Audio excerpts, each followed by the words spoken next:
프랑스의 그 로댕 박물관에 가면 세계적으로 아주 유명한 청동 조각상이 있는데 로댕이 생각하는 사람입니다. 그 로댕이 생각하는 사람의 청동 조각상이 아주 유명한 특징적인 이유는 이 남자의 근육이 아주 섬세하게 그 청동 조각상인데도 표현되어 있다는 거예요.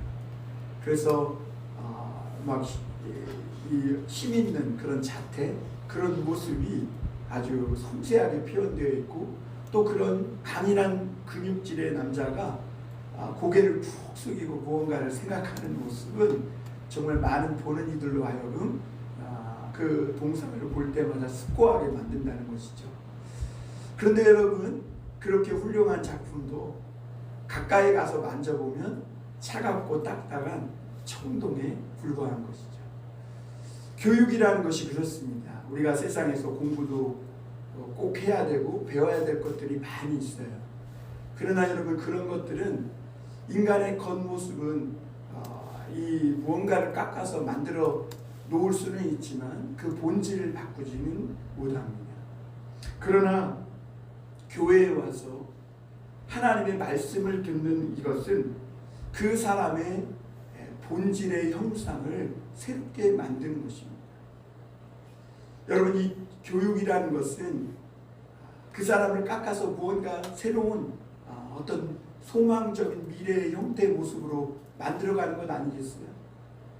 세상의 교육이 그렇다면, 그래서 이 사람의 외모를 바꿔놓을 수 있다면, 하나님의 말씀의 교육은 그 사람의 영혼을 깎고 다듬고 만들어 하나님의 형상을 새기는 작업이라고 할 수 있는 줄 믿습니다. 그 말씀은 물이 포도주로 변하는 것처럼 로댕이 생각하는 사람의 이 동상은 가서 만지면 차갑고 딱딱하지만 하나님의 말씀으로 영혼이 다듬어지고 그 속에 하나님의 형상이 만들어진 사람은 가까이 가면 따뜻해요. 그리고 본질이 바뀌어서 완전히 새로운 친절하고 유쾌하고 또 긍정적인 이런 사람으로 본질이 바뀌게 되는 거죠. 마치 물이 포도주로 변하는 것처럼 하나님의 말씀은 사람의 영혼을 바꾸고 새롭게 창조해서 살아있는 하나님의 형상으로 만들어내는 줄 믿습니다. 여러분, 성경에 보면 하나님은 말씀을 자녀들에게 또는 사람들에게 부지런히 가르치라는 거예요. 손목에도 메고 기호를 삼아서 문설주, 임방 가는 곳마다 주의 말씀을 붙여놓으래요. 그래가지고 어떤 성도의 집에 가면 사방이 다 말씀이에요. 장롱 앞에도 말씀, 화장실도 말씀, 문 앞에도 말씀. 그러니까 눈만 뜨면 또 옷만 갈아입으려고 해도 화장실 가서 오랫동안 볼일 보는 순간에도 말씀이 붙어있는 거죠. 왜냐하면 하나님의 말씀은 그 사람의 본질을 바꿔서 다윗이 되게 하기도 하고 모세가 되게 하기도 하고 엘리야가 되게 하기도 하고 사도 바울과 같은 그런 놀라운 믿음의 사람으로 바꾸는 그런 능력이 있다는 것이죠. 우리나라가 예전에는 그 아프리카가 워낙 멀잖아요. 그러니까 에티오피아가 어떤 나라인지 잘 몰랐어요. 저도 사실 잘 몰랐는데요. 좀 조사해 보니까 에티오피아가 우리나라 6.25 참전국이고 우리나라 반대편에 아주 가난한 아프리카의 한 나라예요. 그리고 이 에티오피아가 최근에는 뭘로 유명하냐면 커피로 유명합니다. 커피가 제일 먼저 발견된 곳이 에티오피아고, 그리고 에티오피아 커피, 예가체프라든지 게이샤라든지 이런 커피들이 정말 맛있고 품질이 좋습니다. 예전에는 몰랐던 정보들인데 요즘은 사람들이 이 많이 돌아다니고 또 내가 여기 한번 가보고 싶어 그러면 거기를 꼭 가요. 그래서 막 수많은 비용을 지불하고 유럽을 가보기도 하는 사람도 있고, 또 에티오피아 가난한 나라임에도 그 나라에 가서 그 커피 맛을 들려보는 사람도 있고. 그런데 요즘 에티오피아의 커피 말고 또 유명한 것이 많이 드러났는데 그게 뭐냐면 에티오피아의 신앙적인 문화유산이 너무 풍부하다. 그전에는 몰랐는데 무슨 예루살렘이나 저 로마의 유럽 이런 데만 가야 있는 줄 알았는데 에티오피아에 그렇게 신앙적 유산이 많다는 것이죠. 그래서 지금은 그것을 보려고 더 많은 사람들, 젊은이들이 찾는 나라가 되었다는 겁니다. 사람들은 그러듯이 내가 저게 꼭 필요해 그러면 아무리 멀어도 비용이 많이 소요돼도 꼭 찾아가게 되어 있습니다. 그 환자는 병을 치료할 수 있는 의사나 약이 있다 하면 뭐 2억 만리도 마다하지 않고 갈 거예요. 암으로 죽어가고 있는 사람이 신약이 어느 나라에서 개발됐다. 그것만 하나를 먹으면 낫는다. 그러면 아마 엄청난 비용을 지불하고도 그리고 그 거리가 아무리 멀어도 찾아갈 거예요. 공부하는 학생은 정말 공부하기를 원한다면 좋은 선생님 또 나를 잘 가르쳐줄 수 있는 좋은 학교를 찾아갈 것입니다. 한국 이 부모들의 공부 열정이 얼마나 대단한지 전 세계의 좋은 유명한 대학에는 한국 학생들이 꼭 있다는 거예요. 그래서 어느 대학이 좋은 대학인가 이게 구분하는 방법이 한국 학생이 있으면 좋은 대학이고 없으면 별 볼일 없는 대학. 그 정도로 우리나라의 유학생들의 공부 열정이 대단하다는 거예요. 우리가 오늘 이 에티오피아의 스바 여왕이 예루살렘을 찾은 이야기를 말씀을 보고 있습니다. 당시는 이 예루살렘이 사실 아름다운 섬은 아니에요. 일리아드나 오디세이에 나오는 그 무슨 섬이죠? 하여튼 갑자기 생각이 안 나는데 그런 섬처럼 이타칸가? 하여튼 그런 섬처럼 아름다운 섬은 그런 성은 아니에요.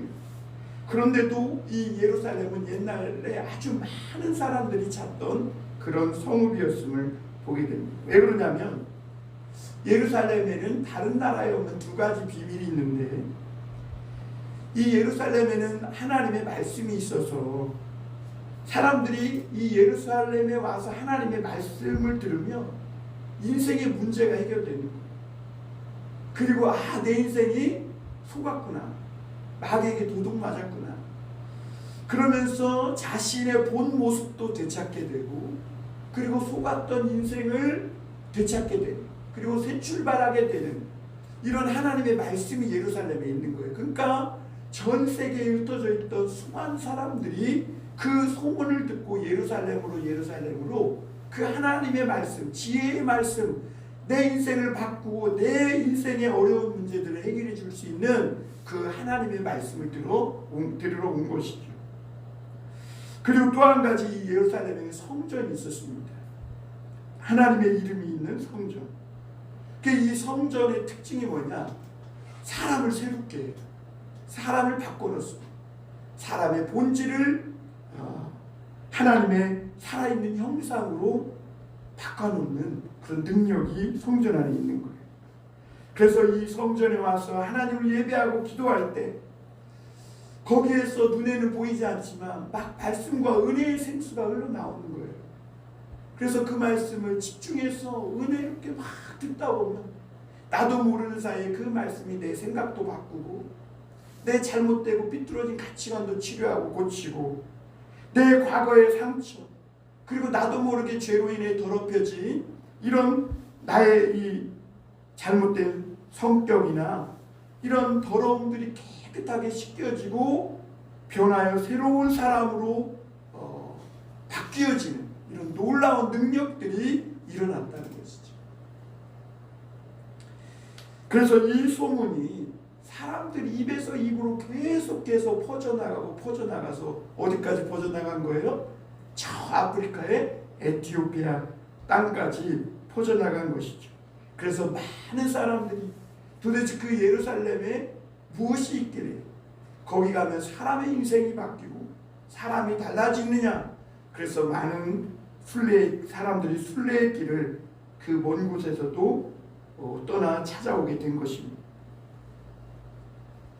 오늘 스바 여왕이 그 소문을 듣고 그 먼 에티오피아 땅에서부터 많은 선물을 들고 예루살렘 솔로몬을 찾았다 하는 이야기를 말씀하고 있어요. 오늘 이 스바 여왕뿐만 아니라 얼마나 많은 사람들이 예물을 들고 찾아왔는지. 오늘 솔로몬은 금이 너무 많아가지고 은을 돌같이 여길 정도로 이 예루살렘이 그 정도였다고 성경은 말씀하고 있는 걸 보게 됩니다. 그럼 오늘 우리가 말씀을 통해 첫 번째 생각해 볼 것은 스바 여왕이 찾아온 이유에 대해서 좀 더 구체적으로 살펴볼 필요가 있습니다. 우리 1절 2절 한번 말씀을 다시 한번 보겠습니다. 스바의 여왕이, 여기서 스바 여왕은 이름이 아니에요. 스바의 여왕입니다. 스바의 여왕이 여호와의 이름으로 말미암은 솔로몬의 명성을 듣고 와서 어려운 문제로 그를 시험하고자 하여 예루살렘에 이르니 수행하는 자가 심히 많고 향품과 심히 많은 금과 보석을 낙타에 실었더라. 그가 솔로몬에게 나와 자기 마음에 있는 것을 다 말하매. 스바가 어디일까? 뭐 여러 사람들의 추측설이 있는데 뭐 예멘이라고도 하는 사람도 있지만 사실은 예멘보다는 에티오피아가 맞다라고 이야기하는 학자들이 훨씬 더 많습니다. 그러니까 스바 여왕은 사람 이름이 아니라 에티오피아와 그 당시에 이집트 두 나라를 다스리는 여왕이었던 것을 볼 수가 있습니다. 그러니까 그 당시에 에티오피아는 이집트까지 다스리고 있는 아주 큰 나라였습니다. 그런데 오늘 그 큰 나라를 다스리는 여왕이 무엇이 부족해가지고 많은 예물까지 낙타에 싣고 예루살렘에 솔로몬에게 왔을까 하는 것입니다.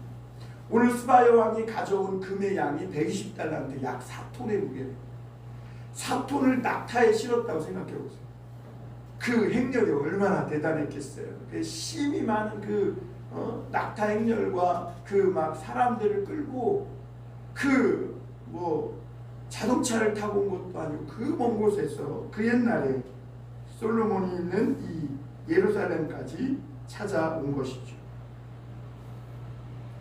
얼핏 보기에 우리가 이 스바 여왕이 솔로몬의 얼굴을 보기 위해서 찾아왔다 이렇게 생각하기 쉽지만 사실은 오늘 솔로몬의 명성, 하나님이 솔로몬에게 주신 그 마음과 지혜를 통해 온 세상에 퍼진 그 명성을 듣고 찾아왔다고 말하고 있습니다. 단지 그냥 솔로몬보다 훨씬 더 큰 나라를 다스리는 스바 여왕이 솔로몬을 보기 위해 그 많은 선물과 향품과 그 먼 거리에서 왔다는 것은 설득력이 없는 것이죠. 우리 마태복음 12장 42절 한번 볼까요? 우리 마태복음 12장 42절 기록했나요? 안 됐어요? 네, 우리 그럼 한번 찾아보겠습니다. 마태복음 12장 42절입니다.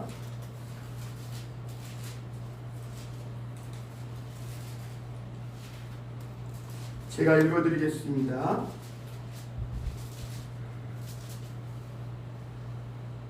심판때에 남방여왕이 일어나 이 세대 사람을 정죄하리니 이는 그가 솔로몬의 지혜로운 말을 들으려고 땅끝에서 왔음이거니와 솔로몬보다 더 큰 이가 여기 있느니라.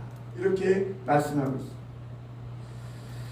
예수님은 사실 솔로몬에 대한 평가는 인색합니다. 그래서 솔로몬이 그 모든 영광으로 입은 옷이 드레핀 백합화 하나만도 못하다 이렇게 평가하셨거든요.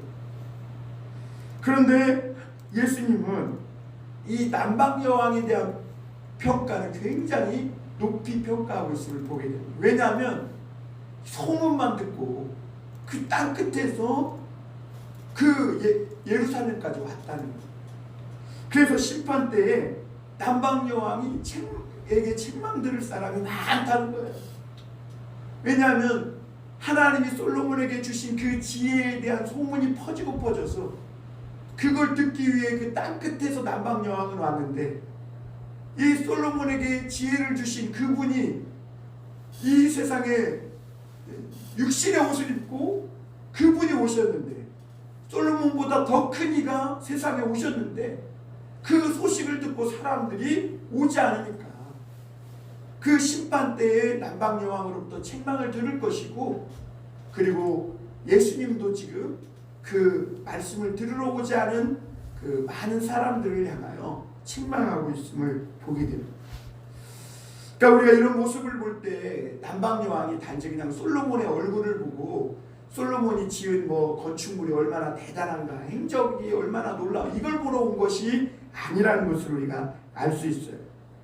스바 여왕이 국정을 뒤로하고 예루살렘까지 온 데에는 아마 오지 않으면 안 되는 아주 중요한 문제를 아마 안고 있었을 거예요. 그러기에 그 먼 거리에도, 그리고 그 많은 예물을 들고 그 땅 끝에서부터 왔겠지요. 인간의 지혜로도, 인간의 어떤 방법과 인간의 어떤 수단으로도 풀리지 않는 그런 인생의 문제. 큰 나라를 다스리는 여왕이지만 홀로 자기 혼자 고독하게 있을 때는 얼마나 불안과 두려움과 이 나라에 대한 고민과 이런 염려들이 엄습했겠어요.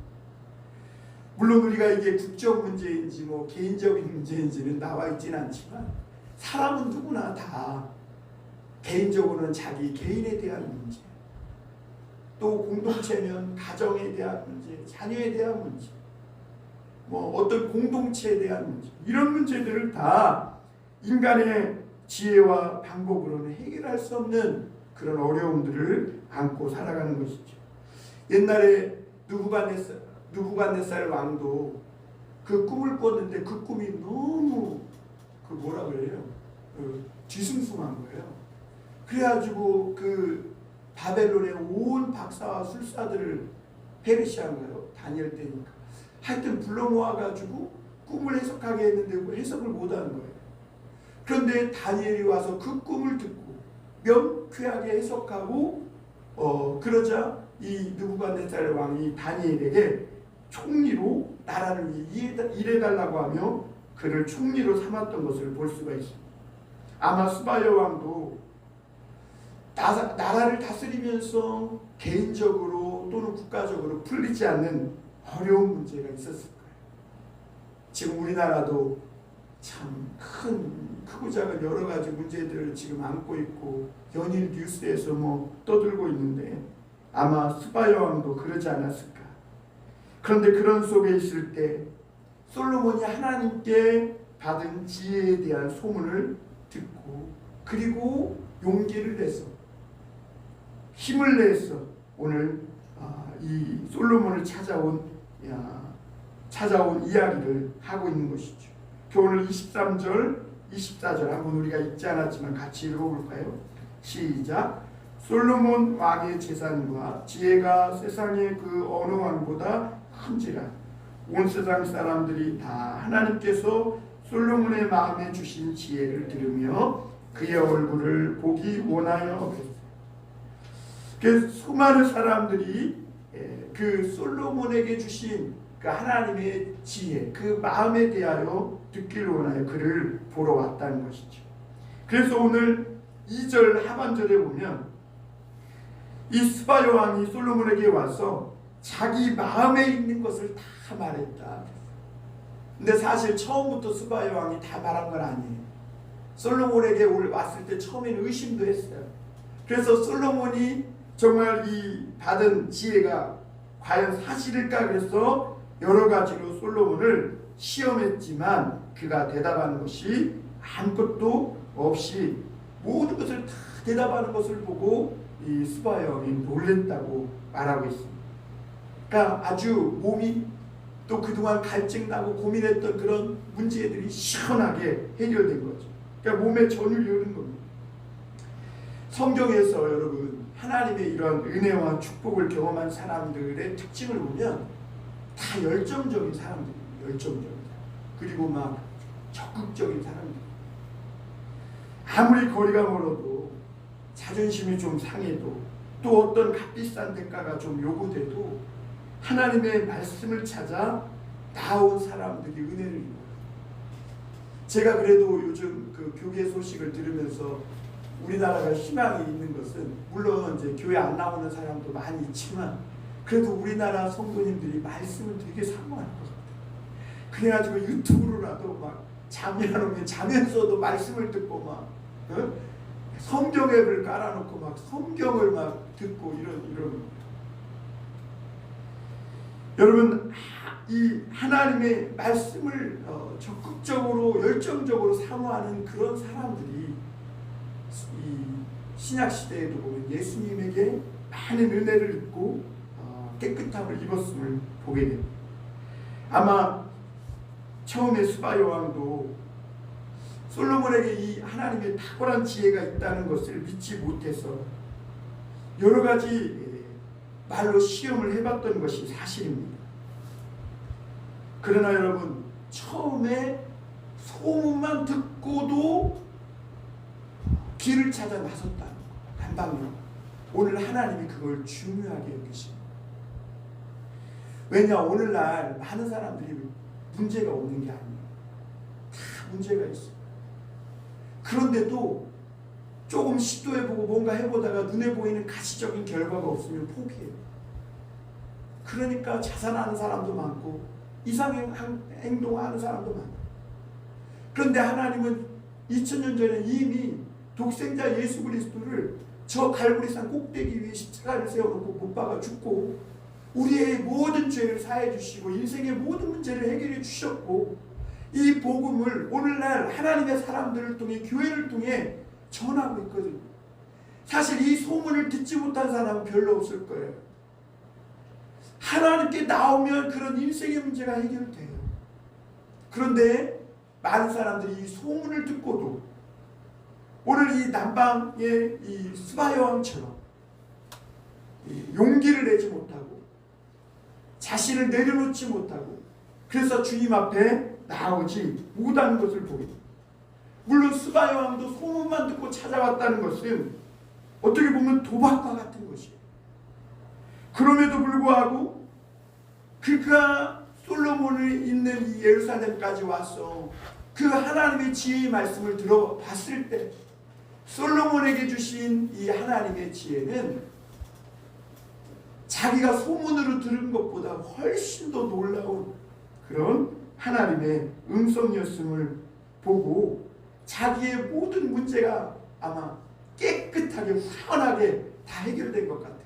그러니까 자기가 갖고 온 거 도로 가져가지 않고 다 주고 갔다 그래요. 다 주고 왔는데 에휴 별 볼 일 없고 시덥지 않고 그러면 기분 나빠서 에이 도로 간다, 내가 여기 헛발걸음 했지 그러면서 성질 부리고 갈 텐데, 스바 여왕이 와서 이 예루살렘에 계신 하나님을 찬양하고 솔로몬에게 이 놀라운 지혜를 주신 그 하나님 앞에 감탄하며 돌아갔던 것을 보게 됩니다. 여러분, 몸이 아픈데 병원에 가도 그 원인을 모를 때 엄청 답답하죠. 그렇죠. 이게 왜 아픈지, 병명이 뭔지 모르겠다는 거예요. 나는 아픈데, 그러니까 자꾸 의사는 아플 리가 없는데 근데 나는 아프거든. 그러면 굉장히 어디 가서 하소연할 때도 뭐 답답한 거예요. 이번에 아브라함 목사님도 오셔서 눈이나 귀나 이 여러 가지를 좀 치료할까 어떤 기대를 갖고 그 미국에서 비행기 타고 오셨는데 한국에도 방법이 없다는 거예요. 그래서 조금 처음에는 제가 옆에서 저도 참 마음이 좀 그랬는데, 지난주에 목사님이 그 모든 것들을 좀 그냥 내려놓고 하나님 앞에 그냥 오히려 안 된다고 답변을 들으니까 오히려 속이 후련하다고, 그러면서 남은 삶 이 육신 가지고 그냥 하나님을 위해 살겠다 그런 마음을 먹으니까 속이 후련하고 기쁘고 즐겁더라는 거예요, 삶이. 그런데 여러분, 우리가 이렇게 원인 모를 병을 앓고 있을 때 답답하죠. 그런데 어느 의사가 치료할 수 있다는 거예요. 그 갔더니 명쾌하게 내 병을 막 원인을 딱 말해주고, 그리고 어디가 무엇 때문에 그렇다고 막 아주 정확하게 짚어주고 살 수 있는 방법을 딱 이야기해 준다. 그때 그걸 들으면 우리는 온몸에 막 소름 돋죠. 야, 저 일이 흘러요. 그래. 그리고 집에 오면 어떻게 해요? 그대로 조금이라도 어길까 그렇게 하는 것이죠. 여러분 신약 시대 그 삭개오는 세관이나 부자였고 관원이었지만 그는 늘 고독하고 인생에 누구에게도 털어놓을 수 없는 문제가 있었을 때 예수님이 여리고로 지나가신다는 그 예수님의 동선을 듣게 돼요.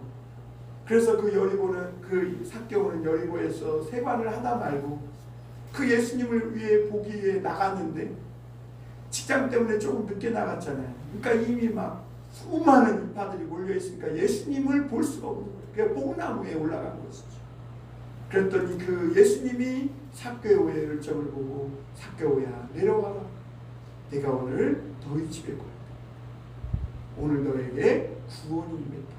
이렇게 주님이 그 삭개오의 눈과 주님의 눈이 만나게 되는 것을 보게 됩니다. 사람은 누구나 내 힘으로 절대 풀리지 않는 어려운 문제를 안고 살아갑니다. 그 노력도 하고 공부를 좀 쳐보다가 안 되면 극단적인 생각을 하거나 너무나 쉽게 포기합니다. 예수님은 분명히 말씀하셨어요. 마지막 때 남방 여왕이 땅끝에서 와서 그런 사람을 책망할 거야. 조금 어렵다고, 조금 멀다고, 조금 힘들다고. 아유 나는 그냥 있을래. 이렇게 주저앉아 있고 포기한 채 그냥 캐세라 세라 될 대로 되라 이렇게 살아가는 그런 인생에 대하여 주님이 책망할 거예요. 왜냐하면 주님이 우리에게 이미 빛을 주셨고 해답을 주셨기 때문인 줄 믿습니다. 스바 여왕은 주저하지 않고 그 먼 거리에서 그 엄청난 예물까지 들고 와서 하나님의 말씀을 듣고 인생의 문제 해결을 받았다는 거예요. 그런데 너희는 뭐하고 있느냐? 너희는 그 솔로몬보다 더 큰 이가 여기 있다는 것입니다. 어려움이 있다고 여러분 절대로 그냥 이렇게 있지 뭐 이렇게 쉽게 자족하거나 포기하지 마시길 바랍니다. 오히려 그 고민과 어려움을 하나님께로 가는 기회를 삼으시길 바랍니다. 그래서 하나님의 말씀을 꼭 들어야 합니다. 왜냐하면 하나님의 말씀은 우리의 영혼을 본질을 하나님의 살아있는 형상으로 깎아내고 만들어내는 능력이 있기 때문에 아무리 멀든지 어떤 자존심이 상하든지 어떤 대가가 요구되든지 와서 주님의 말씀을 정말 마음을 열고 듣기만 하면 틀림없이 다시 일어날 수 있는 재기의 은혜의 역사가 있게 되는 줄 믿습니다. 또 한 가지 우리가 생각해 볼 것은 스바 여왕의 칭찬입니다. 스바 여왕이 제일 칭찬한 것은 야 성전 크다, 뭐 왕궁 크다 그거 얘기한 게 아니라 물론 그것도 칭찬했지만 이 스바 여왕의 제일 큰 칭찬은 솔로몬의 신하들이 복되다는 거예요. 왜 그랬을까요? 하나님이 솔로몬에게 주신 그 지혜를 날마다 그 앞에 서서 듣는다는 거예요. 자기는 이제 곧 시간 되면 어떻게 돼요? 가야 되잖아요. 그러니까 이 스바 여왕은 솔로몬의 신하들이 너무 부럽다는 것이죠. 우리 8절 9절 한번 읽어보겠습니다. 시작. 복되도다 당신의 사람들이여, 복되도다 당신의 이 신하들이여, 항상 당신 밑에 서서 당신의 지혜를 들음이로다. 당신의 하나님 여호와를 송축할지로다. 여호와께서 당신을 기뻐하사 이스라엘 왕위에 올리시고 여호와께서 영원히 이스라엘을 사랑하심으로 당신을 세워 왕으로 삼아 정의와 공의를 행하게 하셨도다 하고. 스바 여왕은 예루살렘의 이 값어치를 정말 귀한 가치를 아는 사람이었습니다. 왜냐하면 이 예루살렘에서는 말씀이 생수처럼 늘 흘러나와서 정말 원하는 사람이면 언제든지 나와 답답한 인생의 문제를 해결받을 수가 있었고, 또 이 예루살렘에는요 그 말씀이 다스리니까 하나님의 사랑과 공의와 정의가 하수같이 흐르는 곳이었다는 것을 이 스바 여왕은 본 것이죠. 예수님이 그 세상의 물을 먹는 자마다 다시 목마르려니와 내가 너에게 주는 이 물을 먹는 자는 결코 목마르지 않고 그 속에서 생수의 강이 넘쳐나리라 그랬습니다. 여러분 정말 우리가 주님을 믿는 사람이라면 말씀과 은혜의 생수가 고갈되지 않는 줄 믿습니다. 그런데 여러분, 우리가 주의해야 될 것이 하나님의 은혜라는 건요, 굉장히 예민해서 너무나 쉽게 잘 막힌다는 거예요. 여러분, 다윗은요, 그 인생에서 하나님의 말씀의 은혜가 그치지 않은 이유가 뭐냐면 하나님의 말씀을 정말 사랑한 사람이에요. 여러분, 우리가 얼마 전에 시편 119편을 봤지만 1절부터 176절까지가 있어요. 성경에서 제일 긴 장이에요. 근데 그 시편 119편 그 장의 내용을 요약하면 뭐냐면, 하나님, 내가 하나님 사랑합니다.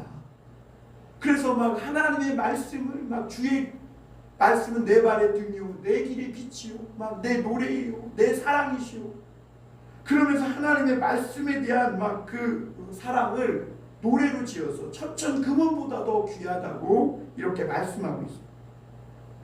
그러나 반면 솔로몬은 어때요? 그가 세상적인 일과 또 세상의 경영에 분주해지니까 그가 하나님으로부터 기도하고 그 말씀의 지혜의 능력을 받았음에도 점점 그에게는 하나님의 이 말씀의 은혜가 고갈되어 가는 것을 보여요. 왜냐하면 세상적인 일과 경영에 분주해지니까 말씀 묵상하는 시간을 소홀히 여기는 거예요. 그러니까 점점 말씀의 셈이 닫히게 되고 그의 선택, 그의 행동이 결국에는 하나님이 기뻐하시지 않는 행동으로 나아가게 되는 걸 보게 됩니다. 스바 여왕은 특히 예루살렘의 사람들의 모습을 보고 오늘 감탄했음을 보게 됩니다. 앞서 9절에 읽은 대로 이 스바 여왕이 본 예루살렘은 다른 나라와 아주 특별한 거예요. 왜냐하면 이 예루살렘에 와봤더니 에티오피아나 뭐 이집트나 다른 나라와는 달리 외국인이라고, 여성이라고, 가난하다고, 또 약한 사람이라고 차별하지 않더라는 것이죠. 그리고 서로를 배려하고 사랑하며 무엇보다 정의와 공의가 시행되는 곳이 예루살렘이라는 것을 본 것입니다. 여러분, 당시 스바 여왕은 흑인이었을 거예요. 에티오피아 사람이잖아요. 그렇죠? 그런데 예루살렘에 왔는데 아무도 차별하지 않는, 뭐 흑형 하는 사람도 없고 그렇죠? 그리고 예루살렘 안에서 와보니까 누구도 뭐 불안하거나 억울한 사람이 없어. 심지어 창녀까지도 아이를 낳은 것 때문에 막 어떤 아이는 죽고 어떤 아이는 살아서 그 아이로 인해 분쟁이 났을 때에도 이 이스라엘에서는 창녀도 그 억울함이 해결되는 이런 정의와 공의가 시행되는 것을 보고 놀란 것이죠. 왜 그러냐면 예루살렘은요, 사실 솔로몬 왕이 다스리는 나라가 아니라 하나님의 말씀이 다스리는 나라. 할렐루야. 그러기 때문에 이게 다른 거예요. 그래서 예루살렘에 사는 사람들은요, 하나님의 말씀이 다스리니까 늘 성전에서 흘러나오는 생수 같은 말씀을 듣고 그 생각이 지혜로워지고 변화되어서 늘 새로워지는 거예요. 물론 예루살렘 사람들도 죄져요. 그런데 죄지면 막 양심이 깨끗하니까 막 양심의 가책을 못 이기고 성전에 가서 또 주님께 회개하고 또 주님 바르게 살겠습니다, 내가 잘못했습니다 이러면서 막 마음이 새로워지고 인격이 하나님의 살아있는 형상으로 다듬어지다 가는 것이죠. 오늘 4절 5절에 보면 스바 여왕이 솔로몬의 모든 지혜와 그 건축한 왕궁과 그 상의 식물, 그의 신하들의 좌석과 그의 시종들이 시립한 것과 그의 관복과 술관원들과 여호와의 성전에 올라가는 층계를 보고 크게 감동되어 그랬어요. 여러분, 스바 여왕의 관찰력이 대단한 것 같지 않아요? 하나하나 그냥 막 빠짐없이 다 져요. 지난번에 신천지에서 온 어떤 한 권사님이, 목사님, 내가 그냥 지나가지 않습니다, 그냥 왔다 가는 것 같아도 저는 다 봅니다 뭐 이러면서, 제가 여기 방석을 놨잖아요. 무릎을 꿇고 기도하거든요. 그러니까 그 방석에 이렇게 무릎 자국이 나 있어요. 목사님 기도 많이 하시는군요. 그래. 이 방석은 한 번만 기도해도 무릎 자국 나. 근데 왜 기도 많이. 그런데 여러분, 스바 여왕이 그랬다는 거예요. 스바 여왕이 아주 관찰력이 뛰어난 거예요. 그 이스라엘의 이 빈틈없는 모습, 그 노인 의자, 층계, 거기에 시립한 신하들, 그들의 옷들, 어느 것 하나 흐트러짐 없는 이런 온전한 모습을 보고 감탄한 것이죠. 여러분 이런 것들은요 지도자나 리더나 또는 대통령이 돌아다니면서 일일이 지적한다고 되는 게 아니에요. 오히려 우리 집도 내가 막 돌아다니면서 지적하니까 나에 대한 화살이 얼마나 많이 날라오는지 몰라요. 그게 오히려 더 뒤틀리고 유치해지는 것 같아요. 그래서 제가 유치해지고 있어요 요즘. 그래서 입을 닫으라고. 여러분 이런 것들은요 각 사람 한 사람 한 사람이 은혜를 받고 성령의 충만해서 마음이 감동되어서 자기 자리에서 최선을 다할 때 그때 빈틈없어지고 온전해지는 줄 믿습니다. 여러분 우리나라도 그래요.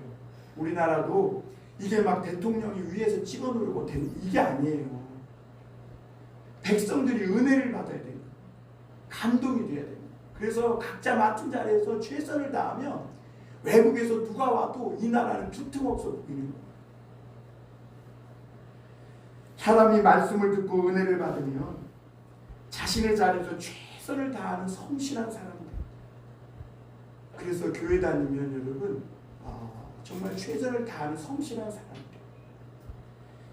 그 어떤 가정이나 공동체가 온전한 것은 한 사람의 명령으로 되는 게 아니라 그 가족 구성원, 공동체 구성원 한 사람 한 사람이 그 마음에 은혜를 받고 말씀에 은혜가 넘치기 때문인 줄 믿습니다.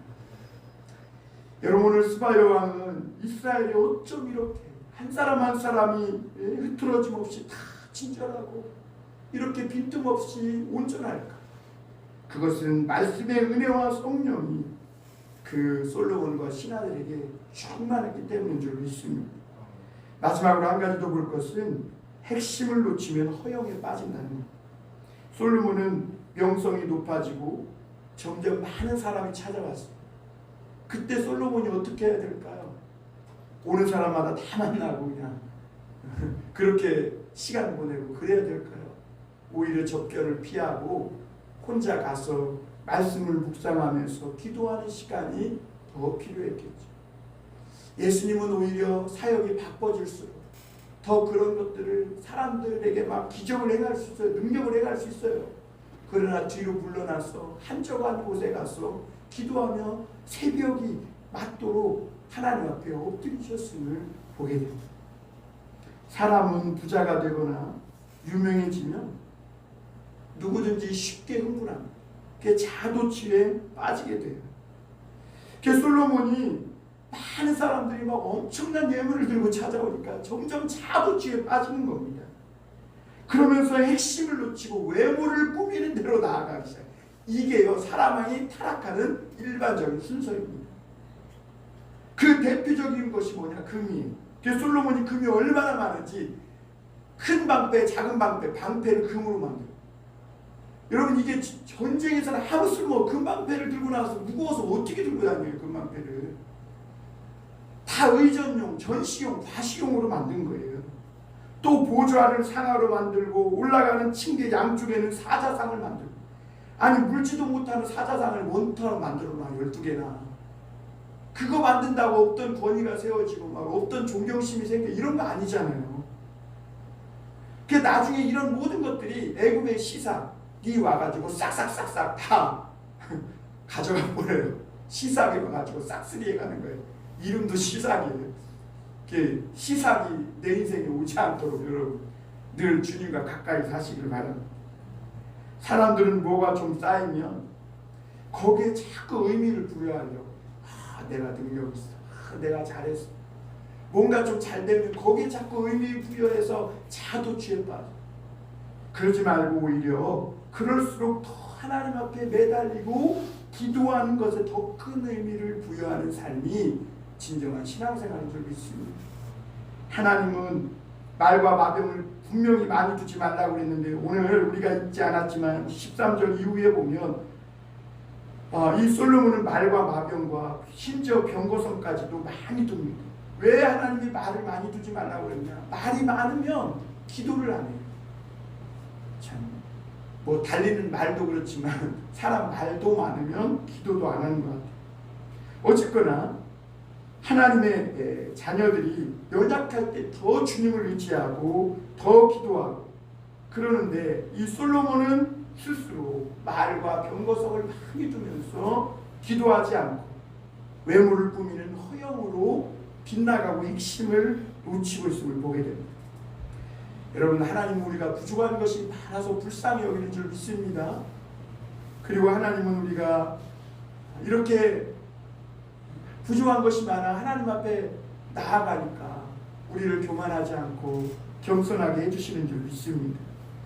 한 사람이 말씀을 듣고 다듬어질 때 그가 어떻게 쓰임받을지 모르고 어떤 사람으로 또 어떤 하나님의 살아있는 형상으로 만들어질지 모릅니다.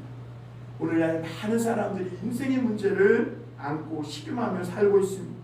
다니엘서 보니까 지혜 있는 자는 궁창의 빛과 같이 빛날 것이요 많은 사람을 옳은 대로 돌아오게 하는 자는 별과 같이 영원토록 빛날 것이다 했어요. 여러분, 오늘 세초부터 세미까지 사실 하나님 앞에 우리가 부끄러운 모습 많죠.